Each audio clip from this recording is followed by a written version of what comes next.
Hello friends, आज हम class fifth का चैप्टर नंबर 1 करेंगे मैथ्स का, द फिश टेल। इस चैप्टर के अंदर जो है फिश के बारे में बात की गई है और इस चैप्टर की पहले हम रीडिंग करेंगे और साथ साथ में जो इसके क्वेश्चंस हैं उसको भी हम सॉल्व करेंगे। तो स्टार्ट करते हैं। Deep under the C the lovely coloured fish swimming peacefully. Deep under the sea मतलब गहरे समुद्र के अंदर देखो जो कितनी कलरफुल फिश हैं, जो वो किस तरीके से पीसफुली स्विमिंग कर रही हैं। This special poem is there line is called the haiku. Such poem about nature are popular in Japan. Here is another haiku. अब ये जो 3 लाइंस की जो पोएम है ये जापान में बहुत फेमस है, इसको जो हायुक कहा जाता है। और 3 लाइन की और नीचे हायुक दे रखा है। The lake calm smooth still a fish jump up and return ripples shake the lake. ये जो तालाब है, जो लेक है, वो कितना पीसफुल है, कितना शांत है, कितना स्थिर, स्टिल मतलब कितना रुका हुआ है। जो फिश है वो उछली यानी कि जंप करती हैं और कभी वो रिटर्न वापस हो जाती है। रिपल शेक द लेक, तालाबों की लहरों में वो हिल गए हैं, मतलब जो रिपल्स हो जाती हैं, वो जो उसकी लहरें हैं वो उसकी शेक हो जाती है लेक्स की। तो यहाँ पे फर्स्ट क्वेश्चन ये बनता है, do you no any poem about fish? क्या आप किसी और पोएम को जानते हैं जिसमें फिश के बारे में बात की गई है? तो यहाँ पे हमने इसका आंसर लिखा है। तो यहाँ पे ये नेम लिखा है फिश वेज ह्यूमंस। ये एक पोएम का नाम है जो फिश से रिलेटेड है। तो उसके बाद है here are some drawing made by children. यहाँ पे कुछ ड्राइंग जो बच्चों ने चिल्ड्रन बनाई है फिश की। When you think of fish what shape come to your mind? जब आप फिश के बारे में सोचते हो तो किस तरह की आपके माइंड में एक शेप आती है? तो इस तरह की आपके माइंड में एक शेप आती होगी। उसके बाद है थर्ड क्वेश्चन जो बनता है, try to use a square and a triangle to draw fish. एक स्क्योर को यूज करके और एक ट्राइंगल को यूज करके आपने एक फिश ड्रॉ करनी है। तो आप इस तरीके से यूज कर सकते हैं, जैसे ये स्क्योर हो गया और ये ट्राइंगल हो गया, तो इस तरीके से एक फिश बन जाएगी। तो following is an example of fish drawing by using a square and a triangle. ठीक है, नेक्स्ट आगे पढ़ते हैं इसको। Look for fish design around you on cloth, in painting, on maths etcetera. अब जो है आपने आसपास जो है लुक एज फॉर फिश, आप फिश के डिजाइन ढूंढो अपने चारों तरफ, ऑन क्लोथ कपड़ों पे, पेंटिंग्स पे, या कोई जो जिस मैट पे आप बैठे हो या जो मैट्स हैं उनके ऊपर, या एक्सेट्रा और भी कोई चीजें आपके आसपास है तो उनमें फिश के डिजाइन आप ढूंढो। Meena means a fish and Meenakshi is a girl whose eyes look like a fish. Can you think of someone who has such eyes? अब जो मीन है, इसमें मीन मीन्स अ फिश, मीन का क्या मतलब है? फिश। और Meenakshi, Meenakshi is a girl, Meenakshi कौन है? एक लड़की है। Whose eyes look like a fish, जिसकी जो आंखें हैं वो फिश के जैसी हैं। कैन यू थिंक, क्या आप ये सोच सकते हैं कि someone who has such eyes, की किसी की ऐसी आंखें हो सकती हैं? तो आप इसका आंसर यस भी लिख सकते हैं। ठीक है, yes I can think of someone who has such eyes. उसके बाद है draw a face with fish eyes. आपको एक ऐसा फेस ड्रॉ करना है जिसकी आईज फिश के जैसी हो। उसके बाद है fishes can have very different size. Fishes जो अलग अलग साइज की होती है। The smallest fish is about 1 centimetre, जो सबसे छोटी फिश होती है 1 सेंटीमीटर की होती है। How long is the biggest fish you can imagine? अब जो सबसे बड़ी फिश जो होगी वो कितने सेंटीमीटर, कितनी लंबी होगी? How long. तो इसमें एक इमेजिन करने के लिए बोला गया है, अपनी तरफ से आपने इमेजिन करना है कि वो जो फिश होगी लॉन्ग, वो कितनी लंबी होगी। तो यहाँ पे लिखा हुआ है white shark is as long as 18 metre. जो वाइट शार्क होती है वो सबसे लंबी जो फिश होती है वो 18 मीटर की होती है। तो आई कैन इमेजिन, तो मैं ये इमेजिन कर सकती हूँ कि आप फिश अबाउट 18 मीटर लॉन्ग, की जो फिश है वो 18 मीटर लॉन्ग होगी। उसके बाद आगे है how many time longer is your big fish than the smallest fish. तो जो लॉन्गर फिश है, लंबी फिश जो है वो छोटी फिश से कितनी बड़ी है? तो जब हमने लंबी फिश को 18 मीटर माना है, इमेजिन किया है 18 मीटर, तो उसके अकॉर्डिंग ही हम बताएंगे कितनी बड़ी है। छोटी फिश तो 1 सेंटीमीटर है, ये हमने बुक में भी देखा था, और बड़ी फिश को हमने 18 मीटर माना है। तो smallest fish is about 1 centimetre, यानी कि जो छोटी फिश है वो कितनी है? 1 सेंटीमीटर है, 1 centimetre long. And the longest fish is about 18 metre, और जो बड़ी वाली फिश है वो 18 मीटर लंबी है। तो अब ये क्या है? ये सेंटीमीटर में दे रखा और ये मीटर में दे रखा, तो पहले हमें ये दोनों को सेम करना होगा तभी हम बता पाएंगे। तो 1 metre is equal to 100 centimetre. तो 18 मीटर में कितने सेंटीमीटर होंगे? 100 को 18 से मल्टीप्लाई करेंगे तो 1800 सेंटीमीटर। यानी कि जो फिश जो लॉन्ग है, छोटी फिश से जो दूसरी फिश बड़ी वाली जो फिश लंबी है, कितनी लंबी है? 1800 सेंटीमीटर जो है वो फिश उससे बड़ी है। ठीक है, आगे देखते हैं हम। The biggest fish is the whale shark is actually not a whale. जो सबसे बड़ी फिश वेल शार्क होती है वो actually whale, it is actually not a whale, वो वेल नहीं है, but is a big and big fish, वो एक बहुत बड़ी मछली है। Whales are different from fish. Whale जो है वो फिश से अलग होती है। Whales breathe like we do. Well हमारे जैसे ही सांस लेती है, थ्रू देयर नोज से अब सांस लेती है, but fish have no noses and they are take in water. लेकिन जो फिश होते हैं उनके जो नोज नहीं होती है और वो पानी में ही सांस लेती है, नॉट एयर, पानी ही लेती है, मतलब no noses and they take in water, वो पानी ही लेती हैं, नॉट एयर, वो हवा नहीं लेती। मछलियां जो हवा नहीं लेती हैं, लेकिन जो वेल होती है वो हमारी तरह ही सांस लेती है, उसकी नोज होती है। Whale gives birth to babies. Whale जो है बेबीज को बर्थ देती है। इनकी बेबी बर्थ किसको करती है? वो बेबी, यानी कि वो अंडे नहीं देती, वो बेबी देती है। बट फिश ले एग्स, लेकिन जो फिश है वो अंडे देती हैं। The whale shark fish look big and dangerous. जो वेल शार्क होती है फिश, वो बहुत बड़ी और डेंजरस दिखती है, बट इज क्वाइट हार्मलेस, लेकिन वो जो किसी को नुकसान नहीं पहुंचाती। It does not attack humans, वो किसी भी आदमी पे, किसी भी इंसान पे अटैक नहीं करती। One whale shark has a long as 18 metre. एक वेल शार्क जो है 18 मीटर जो लॉन्ग है। तो जस्ट थिंक, सोचो how long that is, almost 12 children of your size standing one on top of the other, and guess what is the weight. उन्होंने इसमें बोला कि अगर एक शार्क जो है 18 मीटर लॉन्ग है, तो हाउ लॉन्ग इज ऑलमोस्ट, तो 12 बच्चे अगर एक के ऊपर एक खड़ा कर दें, standing on top the other, तो आपको गेस करके बताना है कि उसका क्या वेट होगा। यहाँ पे वेट की बात हो रही है, ठीक है, शार्क का वेट और 12 स्टूडेंट जो एक के ऊपर एक अगर हम खड़े कर दे उनका वेट, और शार्क का वेट हमें बताना है, उसके अंदर क्या डिफरेंस होगा, क्या वेट होगा। तो well much how more than what 12 of you together weight, it weight was about 1600 kg। अगर ये मान लें कि शार्क का जो वेट है वो 1600 kg है, तो 12 बच्चों के वेट से जो उसको हमने कैलकुलेट करना, तो यहाँ पे इसके हिसाब से क्वेश्चन बनाए हुए हैं। पहला क्वेश्चन तो ये बताया है कि about how many kilogram do you weigh. अब जितना भी आपका वेट है वो यहाँ पे आप लिख सकते हैं, ठीक है। जैसे कि मैंने जो यहाँ पे लिखा है वो लिखा है 25 kg, तो अकॉर्डिंग टू योर वेट आप उसको जो है लिख सकते हैं। तो इसका आंसर जो है, जो भी आपका वेट आप लिख सकते हैं, जैसे मैं यहाँ पे 25 kg लिख देती हूँ कि about how many kilogram do your weight 25 kg। अब जो वेट यहाँ पर आएगा उसी के अकॉर्डिंग आगे वाले क्वेश्चन जो है वो कैलकुलेट होंगे, जो भी वेट आप यहाँ पे लिखेंगे, ठीक है। So 12 children like you put together will weigh about dash kg। अगर 12 बच्चों को एक के ऊपर एक खड़ा कर दें तो 12 बच्चों का कितना वेट हो जाएगा। अगर एक बच्चे का वेट 25 है तो 12 का कितना हो जाएगा, 25 को 12 से मल्टीप्लाई कर देंगे।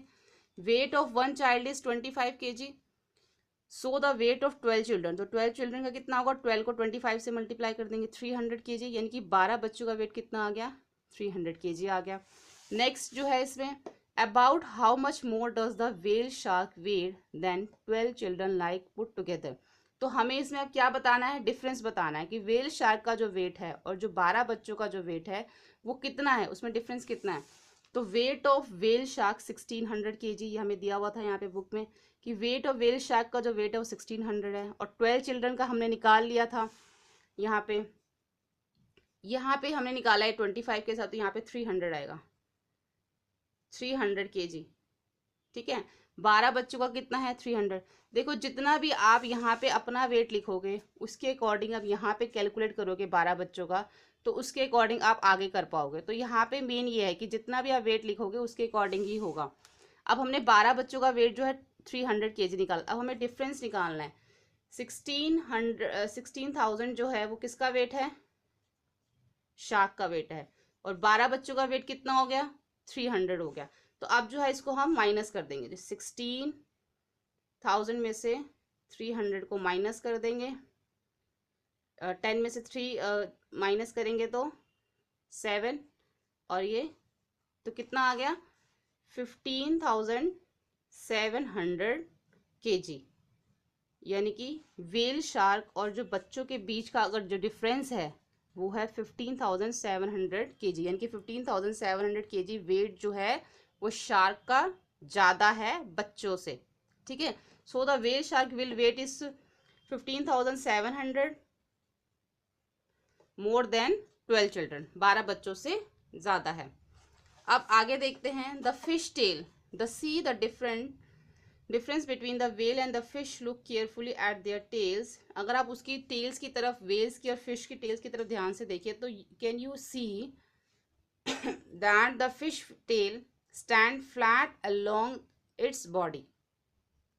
अब जो फिश की टेल होती है वो कैसी होती है, बिल्कुल स्टैंड, सीधी, फ्लैट अलोंग इट्स बॉडी, उसकी बॉडी के साथ, जैसे आप यहाँ पे देख रहे हैं बिल्कुल सीधी होती है उसके साथ, ठीक है। But the tail of whale, लेकिन जो वेल की टेल होती है ऑलमोस्ट लुक लाइक 2 legs, ऐसी होती है जैसे कि 2 legs हो, ठीक है। Can you spot the fish in the picture, यहाँ पे आप जो है एक सर्कल या स्पॉट लगा के इसमें बता सकते हैं। इस तरीके से जो है ये फिश की टेल होती है और इस तरीके से वेल की। अब school of fish, school of fish क्या है, fish like to swim together in a sea, a big group called school of fish. एक मछलियों का झुंड आप कह सकते हो जिसमें वो ग्रुप बना के तैरती है, उसको स्कूल ऑफ फिश कहा जाता है। In their school they feel safe from bigger fish, और इसमें जो है वो बड़ी मछलियों से अपने आप को सेफ फील करती हैं। To scare away the big fish, some small fish drink up a lot of water, swell up and look big. तो बड़ी मछलियों को डराने के लिए, the scare away big fish, बड़ी मछलियों को डराने के लिए छोटी मछलियां क्या करती हैं, बहुत सारा पानी पी लेती हैं जिससे कि वो स्वेल, फूल जाती हैं, तो वो दिखने में बड़ी लगती हैं। अपने आप को बचाने के लिए वो ऐसे करती हैं, बहुत सारा पानी पी के बड़ी मछलियों से बचने के लिए वो ऐसे करती हैं जिससे कि वो बड़ी दिखती हैं। उसके बाद है नेक्स्ट है which of these sea animal have you seen before, आपने इसमें से पहले कौन से एनिमल पहले देखे हैं। ये जो आपको सी एनिमल ऊपर दे रखे हैं तो आप इसमें से खुद देख के लिख सकते हैं। अगर आपने इनमें से कोई भी पहले सी एनिमल देखे हैं तो आप उनका नाम यहाँ से देख के लिख सकते हैं। तो इस जो क्वेश्चन का आंसर है वो क्या होगा, इस क्वेश्चन का आंसर इसमें से है, ठीक है। Which of these sea animal have you seen before, कौन से सी एनिमल आपने पहले देखे हैं, तो इनमें से देख के आप नेम लिख सकते हैं। उसके बाद आता है फिशरमैन इन देयर बोट्स। अब जो फिशरमैन होते हैं, मछली पकड़ने वाले बोट में, अब फर्स्ट इसमें जो क्वेश्चन बनता है, how many of you have seen the sea, where did you see it, did you see it in a movie और for a real, how deep do you think the sea could be, find out. अब इस question में लिखा हुआ है कि आपने जो है पहले समुद्र को देखा है, कि आपने पहले सी को देखा है। अगर आपने इसको देखा है, क्या आपने इसको मूवीज में देखा है, अगर आपने इसको सच में देखा है तो आप इसके जो समुद्र, आप बता सकते हैं कि समुद्र कितना डीप होता है, जो सी है वो कितना डीप होता है, तो इसके बारे में हमें बताना है। और इसमें एक क्वेश्चन देखो, यहाँ पे 3 तरह के क्वेश्चन दे रखे हैं। फर्स्ट है कि how many you have seen, क्या आपने पहले कभी समुद्र देखा है। Where did you see it, आपने कहाँ देखा है।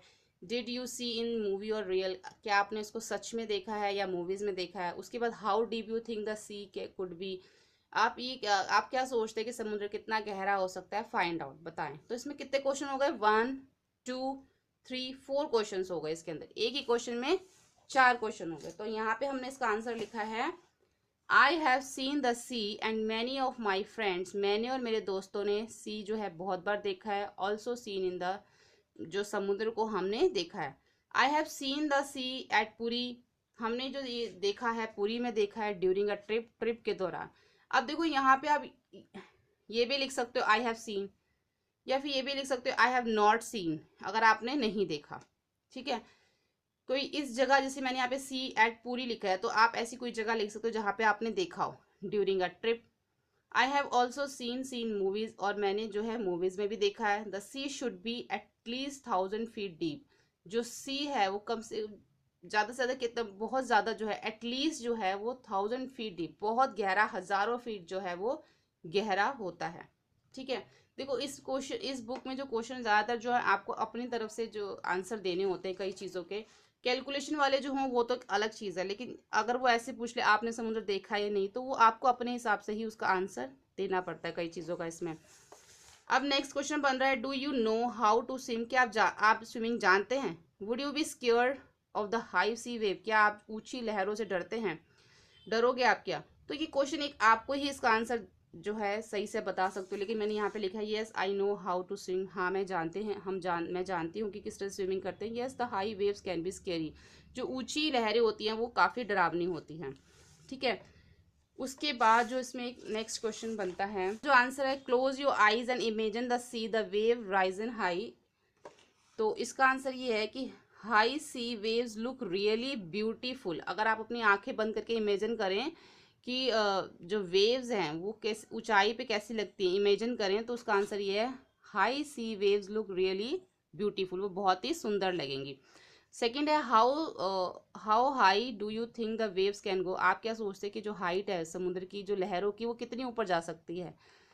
I think the sea waves can go as high 50 metre, जो उसकी लहरें हैं 50 मीटर ऊपर तक जा सकती है। तो ये एक इमेजिनेशन है, आपको अपने हिसाब से बताना है। हो सकता है कहीं और इसका आंसर देखे तो यहाँ पे 50 की जगह कुछ और लिखा हो, तो वो भी सही है, और ये भी, क्योंकि ये अपनी तरफ से इसमें हमें बताना होता है।